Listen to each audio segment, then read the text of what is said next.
Bien, hablar de dieta mediterránea es hablar no de una dieta, no de una dieta en sí, porque podemos decir que obedece un concepto de vida, ¿sí? La gran mayoría aquí tenemos origen, ¿cierto?, en nuestro antepasado italiano, y tenemos algunas costumbres que la cultura chilena no tiene tan arraigadas como los italianos y que son parte de este concepto, ¿ya? El primer concepto es, por ejemplo, la comunidad. La comunidad. Yo valoro mucho este grupo y valoro mucho también que este espacio que se hace, no necesariamente en este estadio, pero sí el espacio que se hace para poder reunirse, porque obviamente esto es una herencia también. Esto es una herencia. La dieta mediterránea puede ser quizás un término asociado o relacionado con la salud, pero no es tan así, ¿sí? Tiene que ver con la salud, pero tiene que ver también con un concepto de vida. Obedece una cultura alimentaria, ¿sí? Obedece una cultura alimentaria. Tiene una razón de ser, un origen, ¿cierto? Y este origen es el que va creciendo, ¿cierto? Y desarrollándose. Si vemos la cultura, ¿cierto? Cultivar. La palabra cultivar viene de cultura. Entonces se va cultivando esto, ¿ya? Cuando hablamos de cultura, hablamos de cultivar. Los que a lo mejor trabajan en la tierra saben que cultivar la tierra es un arte, ¿sí? Y se habla de dieta y no alimentación mediterránea porque la palabra dieta viene del griego diatia, que es estilo de vida, ¿sí? O sea, es un estilo de vida mediterráneo, ¿sí? Ahí estamos de acuerdo, ¿cierto? Eso es lo que más o menos vamos a ver hoy día. Vamos a conversar acerca de eso. Ahora, esto se caracterizó científicamente, porque obviamente esto viene de mucho tiempo, se caracterizó después de la Segunda Guerra Mundial. Después de la Segunda Guerra Mundial hubo muchos cambios, ¿cierto?, en los patrones alimentarios, las conductas también, porque obviamente Europa y el mundo completo había sufrido una guerra, ¿cierto? Y en la guerra sabemos que se sufre mucha carencia. Y había que empezar como a reconstruirse nuevamente, ¿cierto? Y este patrón característico, ¿cierto?, que se dio en los años 50 y 60, alrededor del mar Mediterráneo, principalmente Italia, Creta y otras regiones de Grecia, ¿sí? Luego, ¿cierto?, empieza a aparecer en España también, el norte de África, el Medio Oriente también, ¿cierto?, y el sur de Francia. Y cuando uno va a Italia, ¿cierto?, uno ve esto, ¿cierto?, la oliva, el óleo, ¿cierto?, que es característico y que obviamente, ¿cierto?, enorgullece a los italianos por toda la construcción que hay alrededor de esto. No solamente que se toma la oliva, ¿cierto?, la aceituna, como la conocemos aquí en Chile, y se obtiene el aceite, sino que hay una historia familiar detrás de esto. Si uno empieza a averiguar, ¿cierto?, las marcas de principales aceites en Italia, hay una tradición familiar, hay un grupo de personas que empiezan, ¿cierto?, a cultivar la tierra y aprovechan esa tierra, ¿cierto?, y esa riqueza que les entregan y entregan esto, ¿cierto? Y el mar, y el otro concepto del mar. El mare nostrum, decían los romanos, ¿cierto? Mare nostrum, imagínense, ¿cierto? Y el mar. Entonces todo el fruto de la tierra y el fruto del mar se ve reflejado en esto. Y claro, alrededor de una mesa, en el campo, ¿cierto? Y además sumado, ¿cierto?, a otras construcciones que se van dando culturalmente, ¿sí? Entonces, como les decía, ¿cierto?, esta dieta, este estilo de vida mediterráneo es una construcción sociocultural y política, ¿sí? Así lo define Medina en el año 96 cuando hace un estudio acerca de la dieta mediterránea y por qué esta dieta tenía que ser preservada como un patrimonio de la humanidad. Por eso se llama un patrimonio esta presentación, porque la dieta mediterránea era un patrimonio de la humanidad. Y eso tiene varias implicancias que vamos a ver ahí. Entonces se construye esta concepción alrededor del Mediterráneo, que llena de riqueza la tierra que está allí, ¿cierto?, circundante al mar Mediterráneo, marcado por la geografía y el clima, un clima muy rico, un clima muy deseable, por así decirlo. Si alguien empieza a decir, oye, ¿a qué país te gustaría irte a vivir? Nadie o muy poca gente dice, oh, me gustaría irme a Alaska, ¿cierto? No, me gustaría ir a Australia, Italia, Francia, España, me gustaría ir a la zona del Mediterráneo, California. Hay gente que le gustaría irse a Chile porque por el clima, dicen Concepción, es muy, muy rico el clima, no hace ni tanto frío ni tanto calor, hay harto viento, pero eso se aguanta, ¿cierto? Entonces, hay un clima, una geografía muy rica que hace que se haga una proyección cultural aquí. Entonces, si nos vamos dando cuenta, yo como nutricionista, ¿cierto? Todavía no estoy hablando de nada de nutrición, estoy hablando solamente de patrones culturales que van construyéndose a través de la historia y a través de la tierra que va entregando un fruto. Eso, por lo menos a mí, cuando empecé a estudiarlo más por la familia, más que por la nutrición, a mí me emocionó. En alguna oportunidad hablábamos con Alberto, cuando me hablaba de Mantova, y me hablaba de la tierra, y yo lo miraba con tanta pasión que me hablaba ahí de cultivar la tierra, y eso es la dieta mediterránea. Eso es la dieta mediterránea. O sea, agradecerle a la tierra porque nos está entregando y aprovecharlo para mí.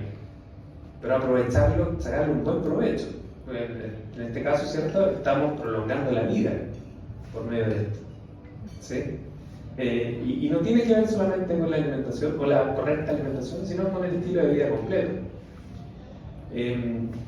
Y cuando uno empieza a hablar de este concepto, ¿cierto? Hay que cuidar este concepto. Hay que cuidar la dieta mediterránea. Y la UNESCO lo nombra Patrimonio de la Humanidad, y es bien raro esto. Porque generalmente cuando se nombra algo Patrimonio de la Humanidad, tiene que ver con algo tangible. Por ejemplo, Valparaíso, Patrimonio de la Humanidad. Cerro, qué sé yo, con todas sus construcciones. Pero esto, ¿cómo la UNESCO iba a decir, oye, si vamos a nombrar el Patrimonio de la Humanidad la dieta mediterránea? ¿Cómo? O sea, tiene que ser algo tangible. No necesariamente. No necesariamente. Es algo tan valioso que la UNESCO le dio un valor, que dijeron, hay que preservarlo. Y eso, obviamente, nos llena de responsabilidades para quienes estamos hablando de dieta mediterránea. Siempre el ejemplo, ¿cierto?, de Valparaíso, uno dice, oye, Valparaíso tan feo que está, la UNESCO es patrimonio, deberían cuidarlo, invertir más, ¿cierto? Con la dieta mediterránea también, hay que cuidarla, ¿cierto? Hay que invertir en ella. Entonces, después esto se populariza, ¿cierto?, entre comillas, cuando se habla acerca del concepto de dieta mediterránea, cuando se hace el estudio de los 7 países. Se compararon los 7 países, Estados Unidos entre ellos, Holanda, Japón, y algunos países, ¿cierto?, del Mediterráneo, y se empezó a hablar acerca, Finlandia también, acerca de los hábitos dietéticos de diferentes cortes, ¿cierto? Y se dieron cuenta que en Italia y Grecia había una menor mortalidad por enfermedad coronaria y una menor mortalidad general y una mayor expectativa en estos países. Mayor expectativa de vida. Está muy de moda, no sé si han visto en Netflix este documental, no sé si lo han visto, también dejé un link en YouTube, después lo vamos a compartir esta presentación para que puedan. Este es un reportaje de la BBC que va a Cerdeña, a Sicilia, a Cerdeña también, van a Sardinia en realidad, y van y dicen, oye, acá está el secreto de la vida, acá está el secreto de la vida, ¿sí? Y es tanto este documental que está en Netflix como este reportaje de la BBC llegan a una conclusión. Bueno, no les voy a contar cuál es la conclusión porque si no, no van a ver Pero dentro de lo que el realizador revisa y ve, el concepto de comunión, de unión, de juntarnos, de compartir la vida. Compartir la vida es parte de este concepto, ¿sí? Y él, bueno, lo que hace él es ir a las zonas azules. Hace mucho tiempo, National Geographic empezó a hablar de algunos lugares específicos en la Tierra, de gente que vivía casi 100 años. Y entre eso estaba Italia, ¿cierto? Estaba Cerdeña, ¿cierto? Y ahí está, ¿cierto? Este hombre mayor ya, con 70 y tantos años, y que tenía una vida pero espectacular. la vida en comunión, ¿cierto? El compartir la comida, ¿cierto? Ellos mismos cultivar ese alimento, ¿cierto? Y compartirlo, lo llenaba de vida. Lo llenaba de vida y les daba una razón de ser. Y les daba una identidad. ¿Sí? Entonces, cuando uno empieza a unir estos conceptos, y a unir, por ejemplo, identidad, empezar a unir cultura, uno empieza a ser persona. Muchas veces, ¿cierto? Uno se da cuenta que las personas que tienen mayores problemas son las que no tienen una identidad clara. Y esto les da identidad y les da una razón de ser, por lo tanto les da vida. Ahora, esto es cuidar al otro, no cuidarme yo, sino que cuidar al otro. Y algo que uno lo ve, ¿cierto?, con la familia, con las nonas, ¿cierto? Con los nonos, ¿cierto?, que se preocupan de los hijos, los nietos, y así van transmitiendo todo esto para que esta cadena, ¿cierto?, de favores familiares no se pierda y de que esta cultura no se vaya a perder. Ahora, cuando se hizo, ¿cierto?, este estudio de los 7 países, se empezaron a definir algunos patrones, ¿cierto?, y componentes que hacían que la dieta mediterránea, bueno, dijeron, bueno, parece que es un patrón común este. Veamos cuáles son los patrones comunes que hacen que la dieta mediterránea sea lo que permite que estas personas puedan vivir. Y una de las cosas que, por ejemplo, aparecen acá, en este documental, es que la ciudad, por ejemplo, en Estados Unidos, ¿cierto?, tiene una esperanza de vida muy buena, ¿cierto?, cerca de los 80 años, pero llena de enfermedades, cosas bien complejas, ¿cierto? Y se dan cuenta que, por ejemplo, en Italia, una persona tenía que subir aproximadamente 600 escalones en el día y tenía que caminar. Las calles no estaban hechas para vehículos, ¿cierto? Cuando uno va a Estados Unidos, mientras más grande el auto es mejor, ¿cierto? Y uno no puede trasladarse caminando. Me acuerdo de una oportunidad, estaba con mi señora en Estados Unidos y dije, oye, vayamos caminando si es cerca. No hay vereda, o sea, no hay por dónde pasar, y nos miraban así raro, porque caminando en Estados Unidos es raro eso, ¿cierto? Entonces, decían, oye, no tienen que rentar un auto, conseguirse un auto. Bueno, en Italia no. Lo que hemos notado en Italia es que hemos visto las calles, por ejemplo, ese trayecto de Portofino a Santa Margarita, ¿cierto? Cómo tiene que ir pasando el bus, ¿cierto? Y es mejor ir caminando. Uno se demora más, pero va aprovechando, ¿cierto?, todo el camino de la costa, o ir en bicicleta o ir trotando, ¿cierto? Pero las calles no están hechas para eso. Y uno dice, oye, la gente dice, yo lo escuché, dice, oye, pero Italia es un país tan avanzado y no han arreglado las carreteras. No, así que quede así, ¿cierto? Que quede así, que no la enanchen, que quede así. Bueno, empezamos a ver cuál era el patrón de alimentos, ¿cierto? Y había una baja ingesta de carne roja y un alto consumo de frutas, verduras, legumbres, aceite de oliva, frutos secos y pescado.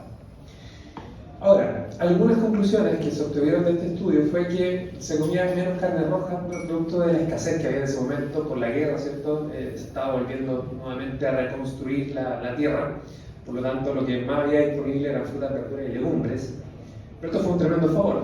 Ahora, esto no viene de la Segunda Guerra, esto viene de mucho antes, ¿cierto? Y el consumo de pescado, ¿cierto?, y frutos secos es algo que se venía ya haciendo hace bastante tiempo, porque era una zona pesquera, ¿cierto? Génova, por ejemplo, precioso, ¿cierto? Y ahí la zona es una zona de pesca, ¿cierto? Uno va al mercado de Génova y están los pescados frescos, ¿cierto? Y ahí uno empieza a ir a negociar el pescado, qué sé yo, y ahí se comen pescado fresco, ¿sí? Y eso no es después de la Segunda Guerra, esto ya venía desde antes. Tradiciones familiares de pesca. Y esto es bien interesante, porque la esperanza de vida, que son los años de vida que uno va a vivir, se proyecta, ¿cierto? Los países van proyectando la esperanza de vida.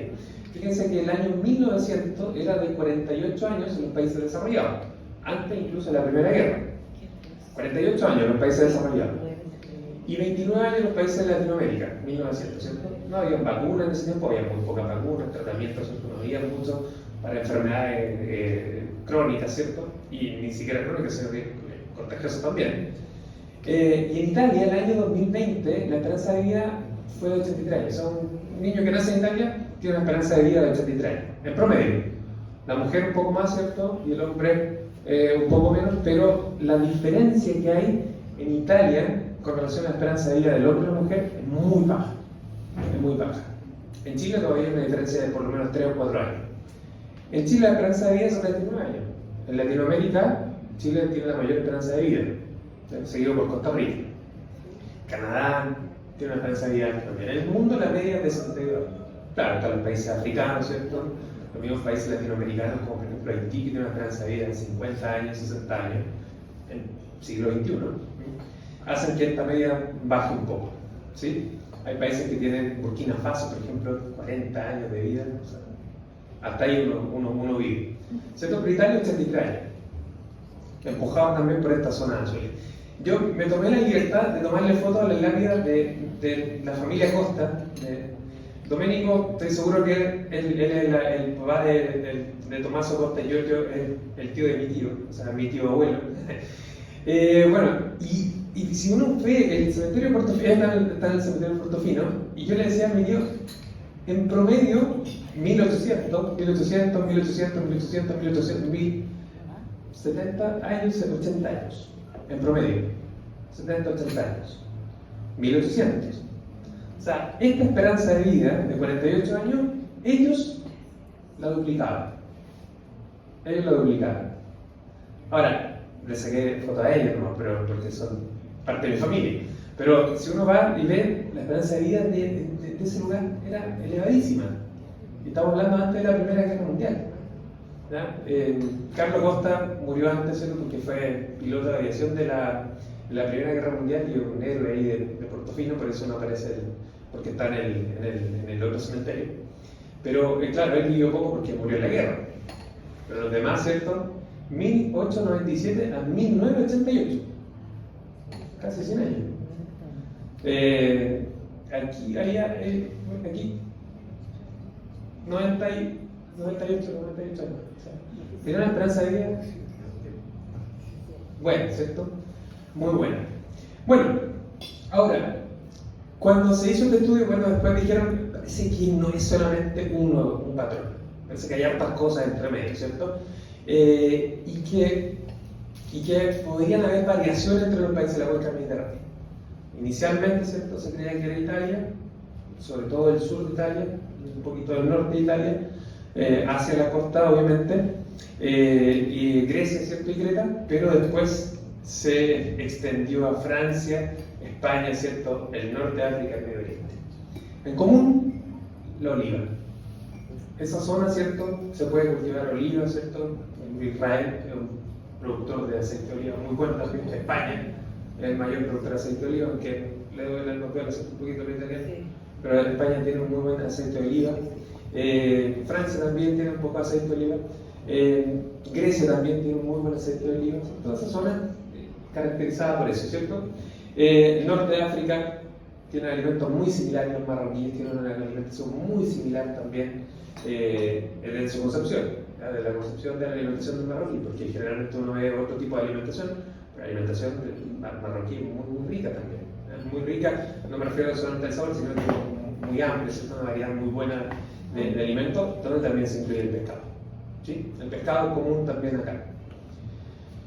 Ahora, ¿cuáles son las características de la dieta mediterránea? Espero no ser tan técnico en esto. Baja ingesta de grasas saturadas procedente de la mantequilla, leche entera y carne roja, a pesar de que en Italia se consume la mantequilla, ¿cierto?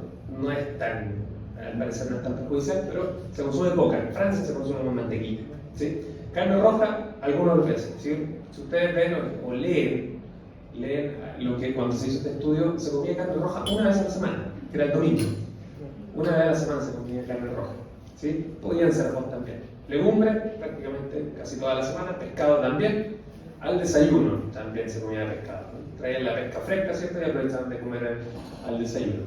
Alto consumo de grasas monoinsaturadas contenidas principalmente en aceite de oliva. Esta es una tremenda ventaja de la dieta mediterránea, ¿sí?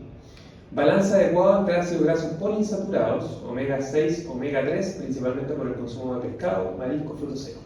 Cuando hablamos de balance adecuado en nutrición, se hace un balance de 5:1 a 10:1.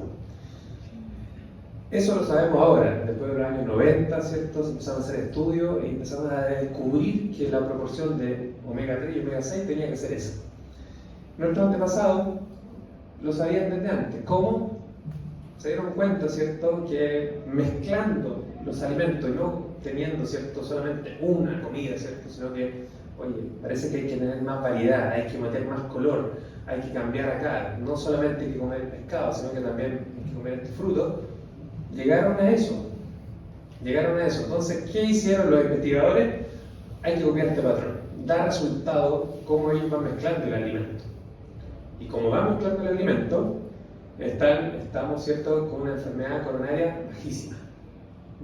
No hay enfermedad coronaria en este lugar. Prácticamente hay, pero poca, ¿sí? ¿Qué más? Bajo aporte de proteína derivada de animales terrestres, especialmente carne roja, pescado, ¿cierto?, principalmente pescados. Alta ingesta de antioxidantes presentes en frutas, verduras y vino. Aceite de oliva virgen, especies y hierbas. El pepe, ¿cierto? No solamente el pepe, sino el basílico, ¿cierto? Hay un montón de otras especies que se aprovechan muy bien y que no solamente potencian un sabor, sino que tienen una razón de ser. ¿Sí? Tienen una razón de ser ahí. Alto consumo de fibra proveniente de alimentos de origen vegetal, como verduras, frutas, cereales, integrales, legumbres y frutos secos. El menestrón, está todo mezclado, ¿cierto?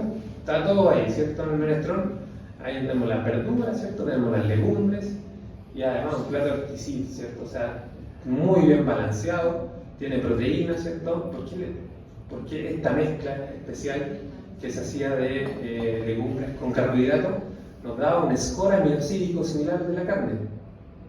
Y esta mezcla, obviamente, ellos no la sabían con estudios, se dieron cuenta, ¿cierto?, que así vivían más y mejor, ¿sí? Y eso es bien interesante también, es muy, muy lindo cómo se descubren estas cosas, porque ahora las sabemos, pero porque tenemos cierto adelanto científico, podemos tomar, qué sé yo, muestras de sangre, podemos tomar un mapa genético de la persona, saber cuáles van a ser las enfermedades que la persona podría tener. Eso lo sabemos ahora. De esto estamos hablando de 1800 en adelante. Y quizás antes, si uno va a la historia de Roma, Julio César, por ejemplo, empieza a estudiar la historia de Julio César. Julio César lo que empezó a hacer era empezar a alimentar a la gente, hacer actividad física, ¿cierto? Y cambiar este concepto del soldado que iba a la guerra solamente, sino que alguien que se preparaba a hacer una profesión de esto. Y ahí él empezó a hablar de la alimentación correcta, o sea, estamos hablando del siglo V. Y esto, bueno, esto es lo que uno ve, que a veces está de menos, ¿no es cierto? Si bien la ingeniería genética ha ayudado muchísimo a los alimentos, la falta de agua, o a veces algún problema que hay con una plaga, nos ha privado de tener este tipo de alimentos, ¿cierto?, en nuestra mesa que afortunadamente en los países mediterráneos todavía están. Todavía uno va a los mercados, ¿cierto?, o a los supermercados y puede encontrar productos frescos, así, ¿cierto? Y el tomate, no el tomate de larga vida, ¿cierto?, duro, ¿cierto?, que a veces tiene hasta con una hilacha entre medio. ¿Qué es una hilacha aquí en este tomate? Afortunadamente todavía se puede encontrar esto, ¿sí? Y esto le da riqueza también al país, ¿sí? Al país de donde es, ¿cierto? Un aceite de oliva muy bueno, ¿cierto? Verduras frescas, ¿cierto?, que también a uno le invitan a poder degustar, porque el aroma, ¿cierto?, y la vista de esto, cuando uno dice, oye, esto es lo que necesito, es como olor a vida, ¿cierto? Olor a vida. Cuando uno va al campo y toma una mata de tomate y después se olía las manos, ¿cierto?, es olor a tomate. Ahora uno toma el tomate y no tiene olor a nada, ¿cierto? Es como raro eso.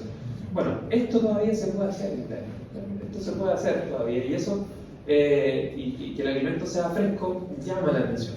Hoy en día los niños no conocen esto, lamentablemente acá en Chile, ¿cierto?, no se conoce. Yo, en mi calidad de docente también, ¿cierto?, yo trabajo en la universidad y hago clases, y mis alumnos nunca han ido a una feria, nutricionistas, no conocen los frutos, no conocen la verdura. A nosotros nos cuesta diferenciar entre perejil y cilantro, pero ellos no pueden diferenciar una lechuga de un repollo ni una lechuga de un coliflor, una brócoli. Entonces eso como que uno dice, bueno, aquí hay una pobreza cultural, ¿cierto?, que hay que empezar a mover en las generaciones que vienen ahora. Bueno, en resumen, En resumen, con respecto a la dieta mediterránea, aceite de oliva como principal grasa culinaria, abundancia de alimentos vegetales, ¿cierto? Consumo frecuente de pescado, el vino también, ¿cierto? El vino producido ahí por ellos mismos, ¿cierto? Consumo moderado de carnes rojas, leche y derivados y azúcares simples. El dolce, ¿cierto? Se permite, pero en ocasiones. Uso frecuente de especies y condimentos variados, ¿cierto? Limón, mucho limón, ¿cierto? Ajo y hierbas, ¿cierto? Hay preparaciones que uno puede hacer con ajo espectaculares, ¿cierto? Mala reputación el ajo, lamentablemente. Entonces, ¿qué pasa con la dieta mediterránea? Hablando ya un poquito más técnico, el aceite de oliva, ácido graso monosaturado, vitamina E, flavonoides. Vitamina E, antioxidante. No voy a envejecer si consumo flavonoides, ¿cierto? Vitamina E. ¿Sí? Todas las semillas oleaginosas tienen vitamina E. Todas las semillas. Y el aceite de oliva tiene también flavonoides, ¿cierto? Y tiene vitamina E. ¿Sí? Ahora, con el ácido graso monosaturado disminuye el colesterol LDL, que es el colesterol malo que dice el médico, a veces, ¿cierto? El nutricionista. Una menor oxidación de ácido graso. La menor oxidación, cuando hablamos de oxidación, es envejecimiento. ¿Cierto? Cuando uno dice, no, el acero inoxidable es mejor, pero no se echa a perder, no se oxida, ¿cierto? No se gasta. Entonces, obviamente, si uno quiere inoxidarse, tiene que comer antioxidantes, ¿no es cierto? Es lógico eso. Frutos secos, ácido graso monosaturado también, menor oxidación, antioxidante, calcio, prevenir la prevención de la osteoporosis. Los huesitos, ¿cierto? De repente ya se van desgastando, hay que consumir calcio. Ácido graso poliinsaturado, omega 6 y omega 3, disminuye el colesterol LDL, que es malo, y el omega 3 disminuye los triglicéridos. El pescado, omega 3. ¿Sí? Pescado, omega 3, antiagregación plaquetaria. ¿Qué significa la antiagregación plaquetaria? Las plaquetas son las que forman las costras. Cuando uno se rompe, ¿cierto? Se caía, rompía la rodilla, las plaquetas iban, ¿cierto? Y se unían. Bueno, eso mismo pasa a nivel celular, pero a nivel de la arteria. Entonces, muchas veces las arterias se rompen, y cuando se rompe algo, van las plaquetas y tapan eso. El problema es que tapan la arteria completa. Cuando la sangre quiere pasar, hay una presión, un aumento de la presión. Aumento de la presión de una arteria, ¿cómo se llama eso? Aumento de la presión arterial. ¿Cierto? Entonces, cuando aumenta la presión arterial, se puede romper este vaso, ¿cierto? Este vaso sanguíneo, y lamentablemente se rompe en lugares donde no tienen que romperse. Por ejemplo, el cerebro. Cuando se rompe el cerebro, ¿qué se produce? Un derrame cerebral. Pero dice, el derrame cerebral parece que es grave, ¿cierto? Sí, es muy grave. Es muy grave, ¿cierto? ¿Por qué se rompe en el cerebro? Generalmente por la presión que se ejerce hacia arriba, ¿cierto? Hay que bombear la sangre hacia arriba, mayor presión arterial, más le cuesta al cuerpo, ¿cierto? Y ahí hace la presión y revienta esto, ¿sí? Bueno, coma frutos secos, ¿cierto? Y va a evitar esto. Nosotros queremos que las plaquetas funcionen, pero que funcionen bien, ¿cierto? No que funcionen a ese nivel, ¿ya? ¿Y por qué se produce una reducción del vaso sanguíneo? Por la cantidad de grasa que uno come también. Cuando uno come mucha grasa, la arteria se va tapando, se va obstruyendo, va haciendo una presión mayor. Y ahí se rompe, ¿cierto? Y ahí van las plaquetas a hacer su trabajo. Las plaquetas, pobrecitas, ¿cierto? Hacen su trabajo y no saben que están haciendo algo mal. Así que hay que cuidarse con eso. Los cereales, fibra alimentaria. Muy poca fibra se consume hoy en día. Muy poca fibra, ¿cierto? Y la fibra alimentaria es alimento para la microbiota. Podríamos hablar en otra oportunidad de la microbiota. Qué importante, ¿cierto? Tener una buena microbiota, ¿sí? Esteroles vegetales, ¿cierto? Que disminuyen la hiperglicemia postprandial después de comer, ¿cierto? Disminuyen la glicemia, que son muy buenos. Carotenoides, ¿cierto? Vitamina C, que son antioxidantes también. Los esteroles que están presentes en las legumbres, que también disminuyen el LDL, los folatos, el potasio, que disminuye la presión arterial. El pescado, omega 3, ¿cierto? Disminuye los triglicéridos, antiagregación plaquetaria y prevención de la osteoporosis. Y el vino, que aumenta, ¿cierto?, el nivel de HDL, el colesterol bueno, y los flavonoides, que son antioxidantes. Los taninos, ¿cierto?, del vino son muy buenos también. El vino tiene flavonoides, ¿cierto?, que son antioxidantes muy potentes, ¿sí? Muy potentes. Se encuentran en la uva también, pero con la maduración de la uva y el vino, entonces potencia, ¿sí? Se podría decir, oye, pero entonces comamos uva. No, el proceso completo, ¿cierto? Ahí es donde se va llenando de antioxidantes este producto, ¿sí? Así que es bien interesante esto, ¿sí? En resumen, ¿cierto? La dieta mediterránea y la prevención de enfermedades coronarias, cáncer, dislipidemia y hipertensión arterial. Esto gracias a la dieta mediterránea, ¿sí? La dieta, insisto, la dieta no solamente los alimentos que acabamos de ver, sino que también tiene que ver con la actividad, ¿cierto? La actividad física, el estilo de vida, ¿cierto? Y la unión de las personas. O sea, no es solamente comer esta cosa. ¿Sí? Si yo me aíslo y como esto, lo más probable es que sí, se me va a alargar la vida, pero hay un concepto mucho más poderoso detrás de esto. Bueno, ¿cuál es el problema, ¿cierto? Los principales fuentes dietarias de ácido graso y su efecto lipídico, ¿cierto? El colesterol total aumenta cuando uno consume mayor cantidad de carne roja, el colesterol LDL, que es el malo, ¿cierto? Aumenta cuando uno consume mayor cantidad de lácteos, el colesterol HDL aumenta cuando uno consume huevos. La dieta mediterránea no tiene tanta presencia de huevo, más que para algunas preparaciones específicas, pero no como el huevo como una proteína esencial.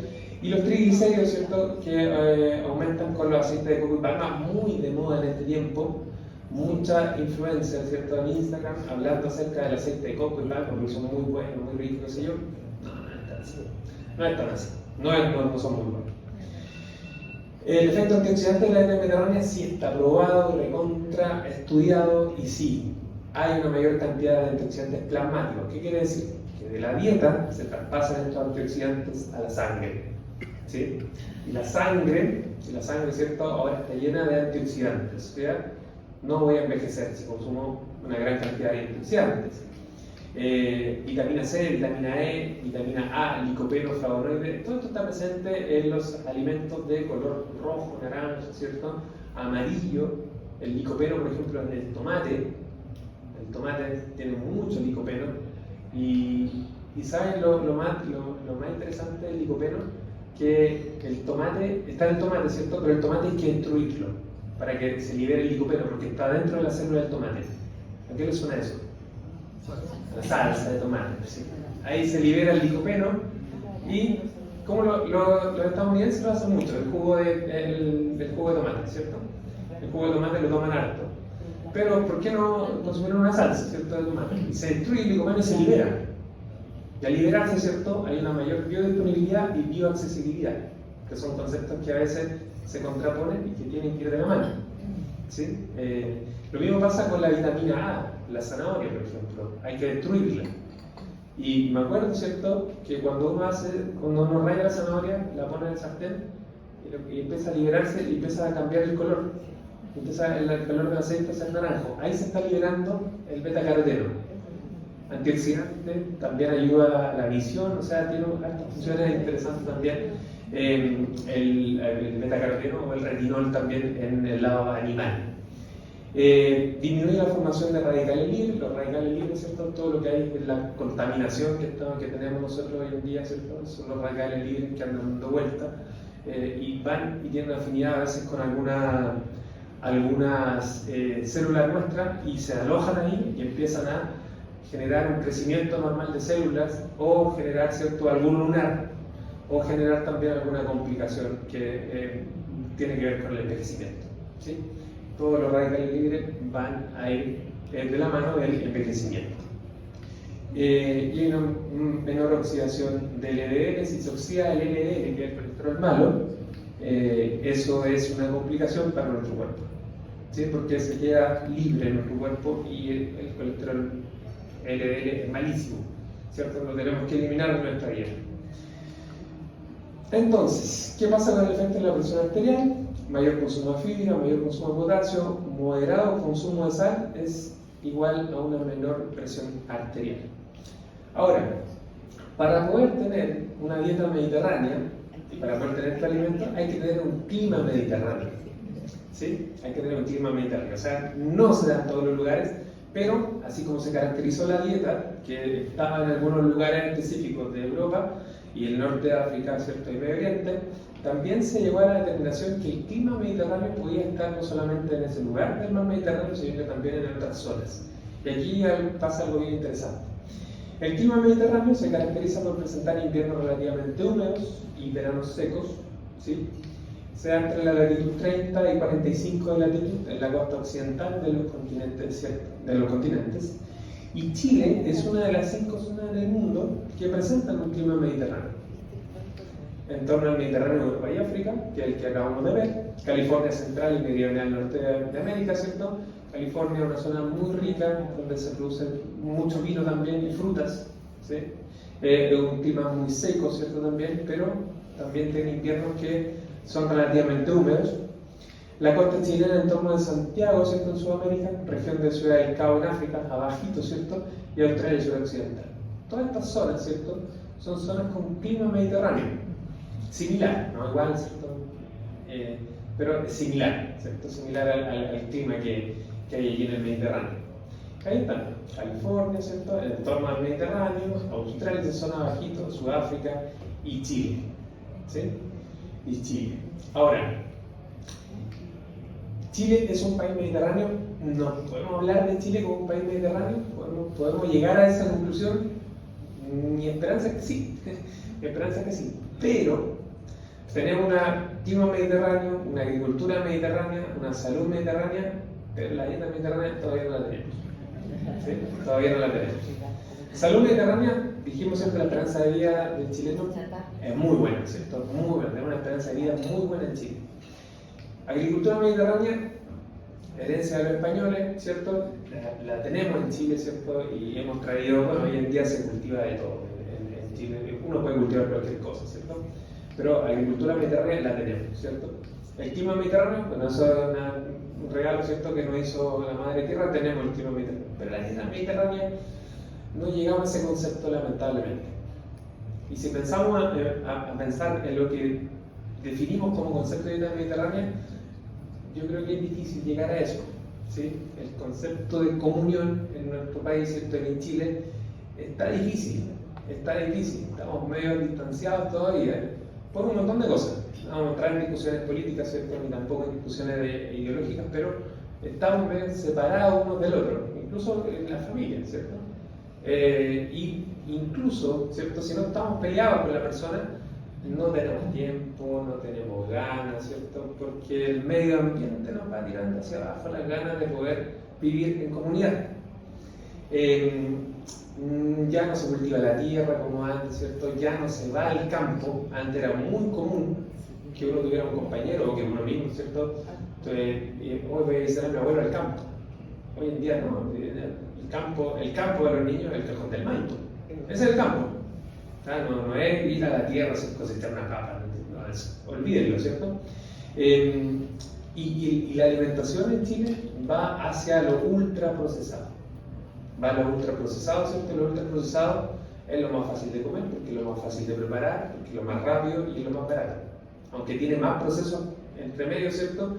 Que podrían pensar que encarecen el producto, no. La industria alimentaria en Chile es potente y se ganó un punto a favor, a pesar de que hay leyes restrictivas, ¿cierto?, con relación al etiquetado. Aún así, ¿cierto?, los productos favoritos de los chilenos son los productos ultraprocesados, ¿cierto? Ultraprocesados. La gastronomía chilena tiene varios platos distintivos que utilizan ingredientes, ¿cierto?, y que son similares a los que aparecen en la dieta mediterránea. El plato como el charquicán, por ejemplo, los porotos granados contienen productos vegetales cocidos, se preparan en base a sofrito, muy similar a lo que pasa en la dieta mediterránea. La ensalada de tomate con cebolla, los peres, ¿cierto? El uso del ajo, el tomate, el perejil, el cilantro, eso hace que uno diga, oye, sí, parece que sí, ¿eh? Pero, ¿quién ha comido charquicán en el último mes? ¿Sí? O poroto granado en el último mes. Ya no, ya ¿cierto? Muy poco, se da en contadas ocasiones. Entonces uno pregunta quién ha comido arroz en el último arroz, ¿cierto? Los fideos, ¿cierto? Fideos, no estoy diciendo pasta, sino fideos, ¿cierto? Es más fácil, es más simple, un pollo asado, ¿cierto? Una carne mucho más simple, y parece que fuera más rico, entre comillas, ¿cierto? Entre comillas.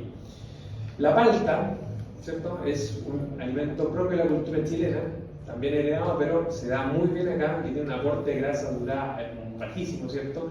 Y un elevado aporte de ácido graso monosaturados y fitoesteroles ¿cierto? Eso lo sabemos, el pan con palta, lo más rico que hay, ¿cierto? A la hora del café, ¿cierto? En la tarde o en la mañana del desayuno, y eso es muy bueno, pero es súper caro también la palta, ¿cierto? No es tan accesible hoy en día, lamentablemente, ¿cierto? Y antes, ¿se acuerdan que antes no solamente había palta Hass, había una cantidad, una variedad de palta, hoy en día en el supermercado no hay más palta, que la Hass y una Edramon por ahí y una Esther.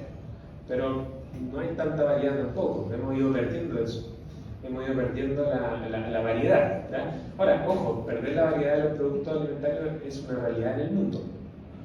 ¿Sí? Si nos ponemos a pensar, lo que hoy estuve en el Congreso de la Sociedad Chilena de Nutrición, el mundo se alimenta con tres vegetales. Con tres vegetales. ¿Cuáles son esos tres vegetales? Arroz, papas y maíz. Esa es la base, el 80% de la alimentación del mundo son esos tres vegetales. Sí, y no hay muchos más, pero son esas tres la base. Y eso no está bien. Eso no está bien. ¿Ustedes saben por qué subió el valor de la chirimoya? ¿Saben cómo se siembra el chirimoya? ¿Ustedes saben que hay un polinizador que es un colibrí que va polinizando la chirimoya y que producto de la temperatura, el cambio de temperatura, ese colibrí ha ido emigrando y ya no está y no se puede polinizar la chirimoya? ¿Saben eso? Es un tremendo problema para los quilletanos. Que el colibrí que polinizaba, uno de los que polinizaba, ¿cierto?, se ha ido.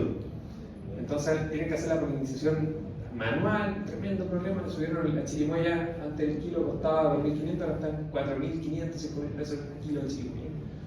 Para que lo noten, ¿cierto? Bueno, agricultura mediterránea podría ser, ¿cierto?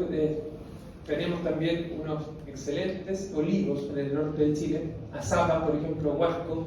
El aceite de oliva chileno es de muy buena calidad, muy buena calidad. Hay un libro académico, lamentablemente no de comercialización nacional, de la profesora Nalda Romero, tuve la oportunidad de ser su alumno, y ella hizo un análisis de todos los olivos que hay en Chile y son excelentes, son muy buenos. La calidad del aceite chileno es muy buena, vegetal en general, y el de oliva es muy bueno, pero no lo aprovechamos de buena manera, no lo sabemos aprovechar. Alineamos los tomates con eso. ¿Sí? Qué rico, pero no es el principal objetivo, ¿cierto? Y como dijimos, ¿cierto?, que la agricultura mediterránea no es específica y que es resultado de condicionamientos geográficos, climáticos, ¿cierto? Podríamos pensar que Chile podría ir hacia una agricultura mediterránea, pero lamentablemente, ¿cierto?, no llegamos a esto, ¿cierto? Fruta y verdura fresca. Compramos poca verdura fresca, ¿cierto? Más en el Jumbo que en otra parte. En los cereales, los únicos cereales que consumimos ahora, ¿cierto? Son los cornflakes, ¿cierto? La azucarita, y que le han ido bajando el azúcar, ¿cierto? Pero los niños, cuando le preguntan a los niños cuáles son los cereales, el Chocapic. No hay otros cereales para los niños, ¿cierto? Las leguminosas, frutos secos, cada vez más retiradas, ¿cierto? Las leguminosas, no, que la echar a remojar los porotos, ¿cierto? Mejor no. El vino, bueno, ahí sí, ahí vamos, ¿cierto? Ahí me pongo la fila, pero también, ¿cierto? ¿Cuál es el fin del consumo de vino? ¿Sí? Borrarlo, ¿cierto? Para no acordarme el otro día de lo que pasó, o pensar, ¿cierto?, que tiene un antioxidante, que hay una elaboración detrás de esto, que va mezclado, ¿cierto?, con la comida, o sea, no hay un análisis de esto. Carne blanca, muy poca carne blanca en Chile, ¿cierto? Pescado, muy poco pescado. Como no tenemos costa, ¿cierto? 3.500 kilómetros de costa y el kilo de reineta cada vez más caro. Carísimo, ¿cierto? Por lo menos el otro día, ¿cuánto el kilo de atún? De 12.000 pesos el kilo de atún, en exceso. Semilla oleaginosa, ¿cierto? Carne y leche de vacuno. Chile es número uno en esto y lamentablemente no tiene que ser número uno, ¿cierto? Y la remolacha azucarera, que lo ocupamos para todo. ¿Sí? Se ha ido disminuyendo el consumo de remolacha, pero hemos ido aumentando el consumo de edulcorantes no calóricos, ¿cierto? Que han ido haciéndole un aumento al dulzor de los productos, que es perjudicial también, porque finalmente nos vamos acostumbrando a un umbral de dulzor elevadísimo si lo comparamos con Latinoamérica e incluso Estados Unidos. El dulzor que tienen los productos de Chile es demasiado. Eso es una cuestión de costumbre solamente. ¿Sí? Es demasiado. Ahora, se ha ido cambiando la remolacha azucarera por la stevia, ¿cierto? Ya un poquito más natural, podemos consumirla. pero está trayendo un problema a la microbiota, porque no es metabolizable. Entonces, es muy difícil metabolizar el esteviol. Ahora, con relación a la salud mediterránea, Chile no anda mal, ¿eh? Mortalidad por enfermedad del aparato circulatorio, fíjense, bajito.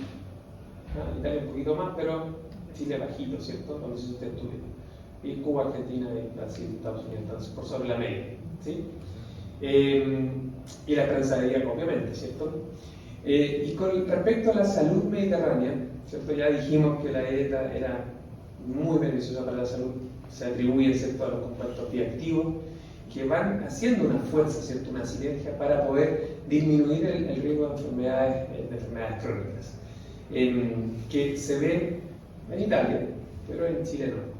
¿Sí? En Chile todavía las enfermedades crónicas están al alza, la mayor enfermedad que mata al hombre chileno es el cáncer gástrico, el cáncer, ¿cierto?, está por todos lados y si bien antes decir cáncer era sinónimo de muerte, ¿cierto?, hoy en día no, hay un montón de tratamientos que se pueden hacer, la calidad de vida no es muy buena, o nadie quiere saber que tiene cáncer, ¿cierto?, a pesar de que hoy en día no es sinónimo de muerte, ¿sí?, sino que es una enfermedad más grave, una enfermedad más, ¿cierto?, que la podemos curar, entre comillas. Estamos muriendo también de cáncer, y producto de una mala alimentación, ¿sí? Malos estilos de vida más que alimentación. La región central de Chile, ¿cierto?, hay un ecosistema mediterráneo, ¿sí?, que podríamos pensar que podría funcionar. También numerosos platos típicos, ¿cierto?, de la gastronomía chilena que podrían ser usados para asemejarnos, ¿cierto?, a la dieta mediterránea, pero se ha ido perdiendo esto también, ¿sí? Antes yo me acuerdo que se juntaban la familia a hacer pastel de choclo en el verano, ¿cierto? Se compraban los choclos, ¿cierto?, se empezaban a moler y después, ¿cierto?, ahí, todo en torno a una mesa. Hablábamos con mi tío recién de los almuerzos en la casa del abuelo, ¿cómo eran? ¿Cierto? Entrada, consomé, entrada, plato de fondo, postre, torta, café, ¿cierto? Y nadie era obeso. Nadie era obeso. ¿Cierto? Hoy en día un plato y ya con eso quedamos. Son 8.340 calorías en un solo plato, concentradas, ¿cierto?, para que nadie más moleste. Y harto pan, ¿cierto? Y harto pan al almuerzo. Eso no es bueno. Y se ha ido perdiendo, ¿cierto?, esto de compartir en familia. Hacer la humita, por ejemplo, ¿sí?, o juntarse, hacer cualquier cosa, pero juntarse. Hoy en día, si uno pregunta, pastel de choclo, ¿sí? Vamos de la tía Tina, que ella lo hace, ¿cierto?, y por 8.000 pesos comemos todo y felices, ¿cierto? Y más fácil eso, que ir a comprar los choclos, ¿cierto?, y hacer todo el proyecto. El de papa, por ejemplo. Ya no se consumen esos productos, como que están siendo olvidados. Las empanadas también, mejor comprarlas, ¿cierto?, breves master que vienen congeladas, después las voy poniendo en el horno y listo. No nos preocupamos de la calidad de la masa, ¿cierto?, de cómo la preparación, que hay una idea ahí de juntarse, ¿cierto?, de reunirse en torno a la alimentación, pero que la alimentación no es el centro, sino que es compartir, ¿cierto?, una tradición, y eso se ha ido perdiendo, ¿sí? Eso se ha ido perdiendo, y lamentablemente ha ido impactando la economía chilena, ha ido impactando, ¿cierto?, platos que se han ido perdiendo, ¿cierto?, y hoy en día, cuando alguien hace un puerto con rienda, dice, oye, qué rica la receta, dámela, puertos con rienda, ¿no?, ¿cierto?, pero muy poca gente las conoce. En Chile se hizo un estudio donde mostró que había una baja herencia del patrón alimentario, lamentablemente por los segmentos también culturales que hay acá. No presenta grandes oportunidades, ¿cierto? Si bien presenta grandes oportunidades desde el punto de vista geográfico, hay un potencial que hay que desarrollar, ¿sí? Hay un potencial que hay que desarrollar y que no se desarrolla. Esto se viene hablando del año 2000, fines del 97, del 2000. Sí, vamos, dieta mediterránea, 5 al día, se creó la campaña 5 al día para aumentar el consumo de fruta y verdura. No pasó mucho en la campaña 5 al día, ¿cierto? Está cada día más muriendo, ¿cierto?, ahí en el INTA de la Universidad de Chile. Lamentablemente, ¿cierto?, porque era una muy buena campaña para los niños. Los niños decían, no mamá, me dijeron que tengo que comer 3 frutas y verduras, 3 frutas y 2 verduras, y eso ya se ha ido perdiendo un poquito. Ya no se ve la campaña 5 al día como antes la veíamos, ¿cierto?, que era algo que se podía hacer con respecto al consumo de fruta y verdura. Si bien la guía alimentaria de la población chilena, ¿la conocen? ¿Lo has visto? ¿Sabes cuáles son? Sí. Cambiaron este año, cambiaron en enero del 2023 y hablan acerca de consumir más legumbre, consumir más pescado, pero se queda en la idea solamente. Oye, tenemos la idea, que comer más pescado, muy buena idea, pero nos quedamos ahí. No llegamos más allá, ¿cierto? Hay que hacer algún tipo de políticas públicas, ¿cierto?, adecuada al país y a su realidad de país también. Lamentablemente la población chilena, o el chileno en general, los chilenos en general, no tenemos mucha identidad. Y cualquier persona, ¿se acuerdan de un futbolista que al país que iba cambiaba el acento? Todos lo conocemos, ¿cierto? Es un problema de identidad. Es un problema que también lo tenemos en la gastronomía. Llega alguien con una idea nueva, esta idea es la buena, ¿cierto? Y todo lo que viene detrás, ¿cierto?, se pierde. Se pierde. Nuestro patrón alimentario, ¿cierto?, es estadounidense. Hoy en día, ¿cierto?, la arepa es muy común, los pequeños son muy comunes. Son muy ricos, ¿cierto? Pero ¿y qué pasa con la cultura chilena? ¿Cierto? ¿Qué pasa con la cultura chilena? ¿Qué pasa con los restaurantes coreanos? No estoy en contra de los restaurantes coreanos ni nada de eso, pero ¿qué pasa con los restaurantes chilenos? ¿Cuántos restaurantes chilenos hay hoy en día? Los canarios, podría ser, ¿no? Algunos, la tía Tini, pero son muy pocos, contados, ¿cierto? Los adoros de Romero, pero muy pocos restaurantes chilenos. No existe, ¿cierto?, esa gana de probar la comida chilena. Y lamentablemente, ¿cierto?, la calidad nutricional de los alimentos en Chile cada vez está disminuyendo más. Hay productos que tienen 0 calorías, y decimos, oh, qué rico, 0 calorías, ¿cierto? Voy a comer este producto. ¿De qué sirve? Para llenar el estómago, satisfacer una necesidad de hambre o de saciedad, ¿sí? Entonces, el llamado, ¿cierto? El llamado es poder salvaguardar el patrimonio. Algo que los europeos han hecho muy bien, ¿ya? Y no me refiero solamente a los mediterráneos, Alemania, por ejemplo, igual salvaguarda su patrimonio. Bueno, estoy hablando de un tema aquí de tema político, o sea, el patrimonio cultural, ¿sí? Salvaguardar, ¿cierto?, cuáles son las cosas que identifican a un país, que son su cultura, ¿ya? Y su cultura, y en este caso su dieta, su estilo de vida, ¿ya? Preservar, ¿cierto?, los espacios culturales, y obviamente cuando uno preserva los espacios culturales, cuida a las personas, cuidar a las personas, la salud de las personas, ¿ya? Entonces, si bien esta dieta mediterránea parte de un sistema social y culturalmente interdependiente, que haya sido declarada patrimonio de la humanidad, significa que el mundo está cuidando una idea o un concepto, ¿cierto?, que es bueno, ¿verdad? Traspasar esa idea, ¿cierto? Traspasar toda esta construcción cultural, ¿cierto?, es parte de lo que tenemos que hacer nosotros en la sociedad también, ¿sí? No perder esta costumbre, ¿cierto?, de juntarnos en torno a una mesa, ¿sí? No compartir unas papas fritas, sino que compartir historias, ¿cierto? Y una historia, ¿cierto?, cultural. Cultivarnos, ¿cierto? Cultivarnos el uno al otro, cuidarnos el uno al otro, ¿sí? Entonces, que haya sido nombrado, ¿cierto?, patrimonio de la humanidad significa que es algo bueno, y que hay que cuidarlo y salvaguardarlo, ¿cierto? Y salvaguardar todo esto, ¿cierto? Salvaguardar todo esto que hace tan rico no solamente a un país, ¿cierto?, una nación, sino que a las personas, que es lo más importante, creo. Eso, muchas gracias.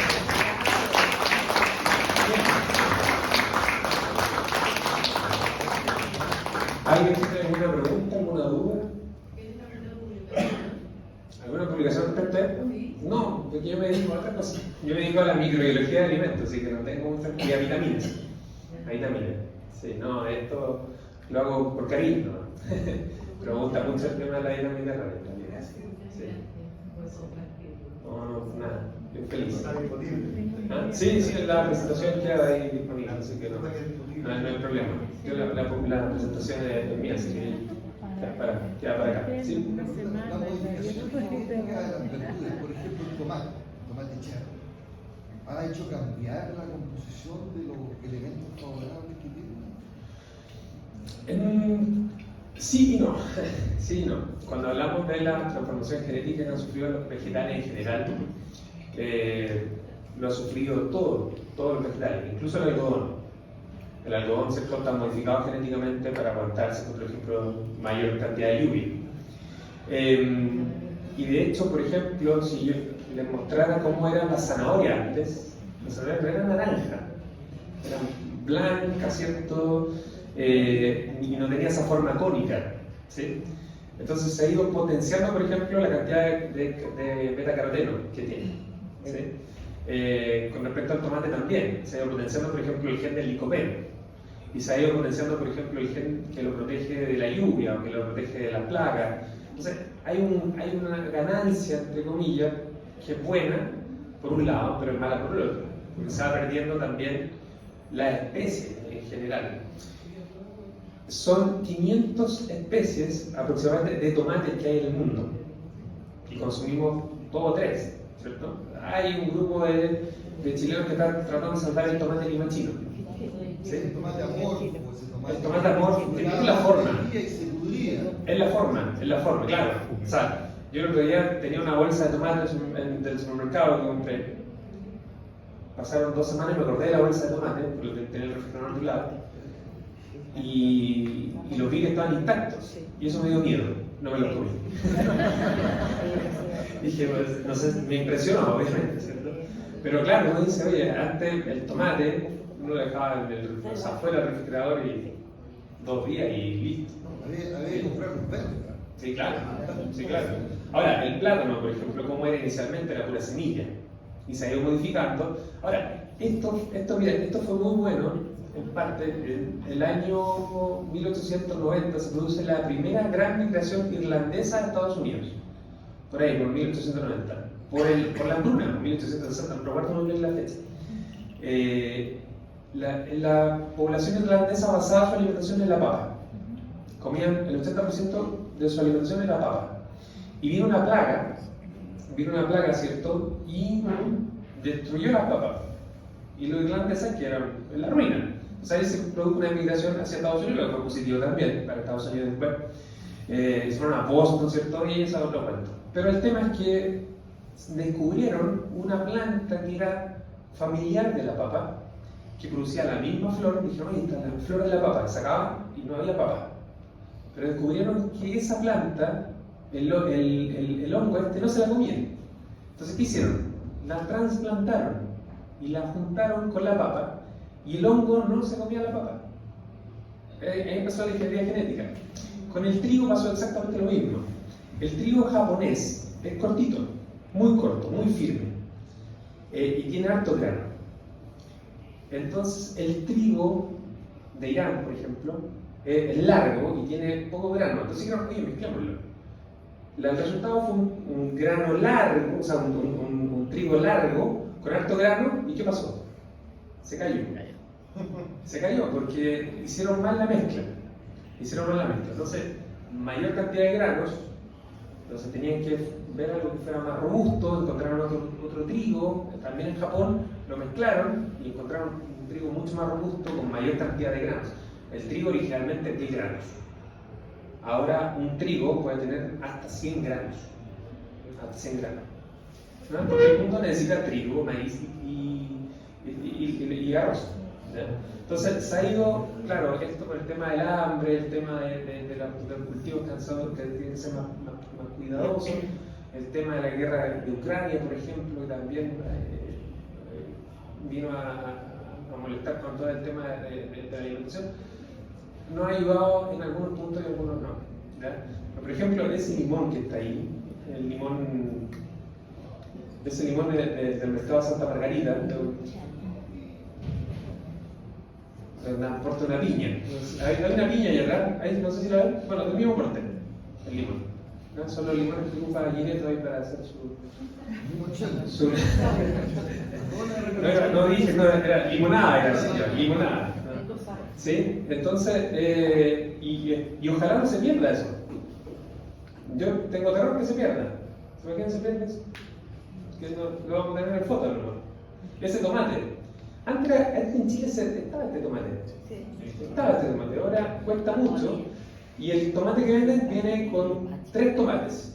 Porque se descubrió que 3 tomates era lo que aguantaba la mata.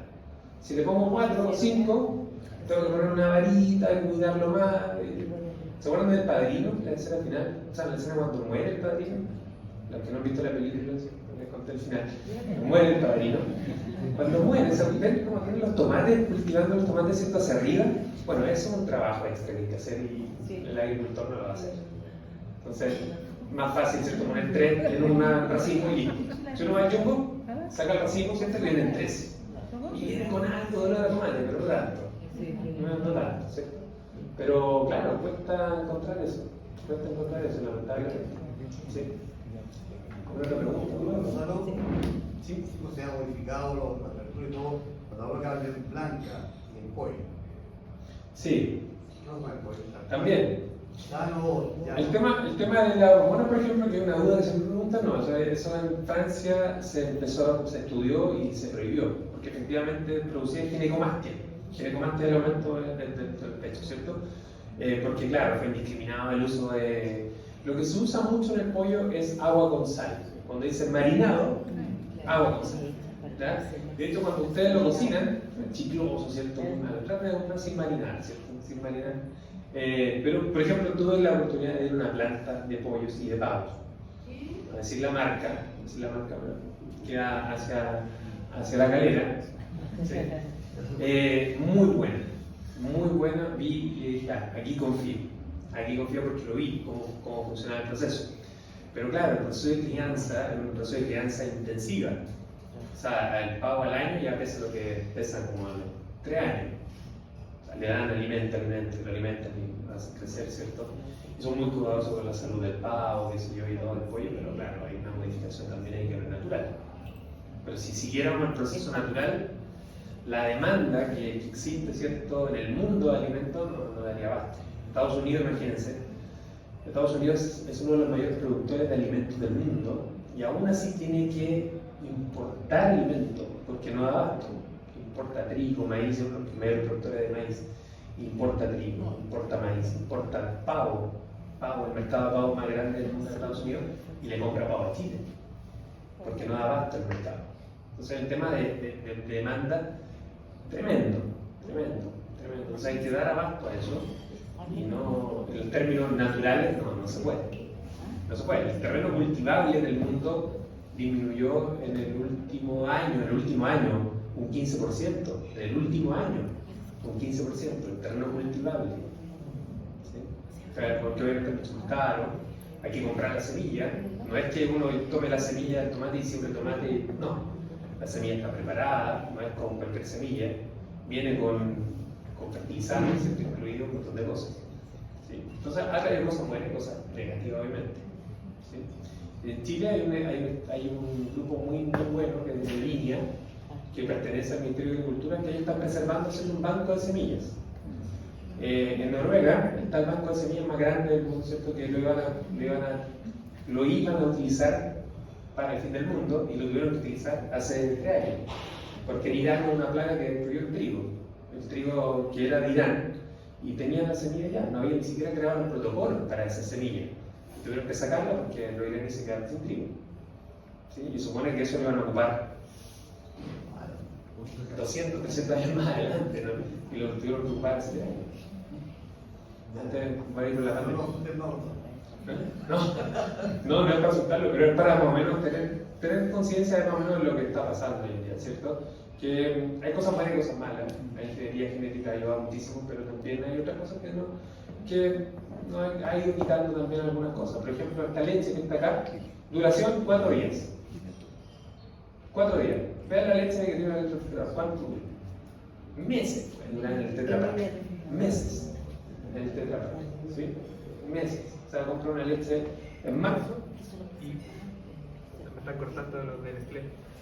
Y en 7 meses va a estar ahí fresca la leche todavía. Eso pues.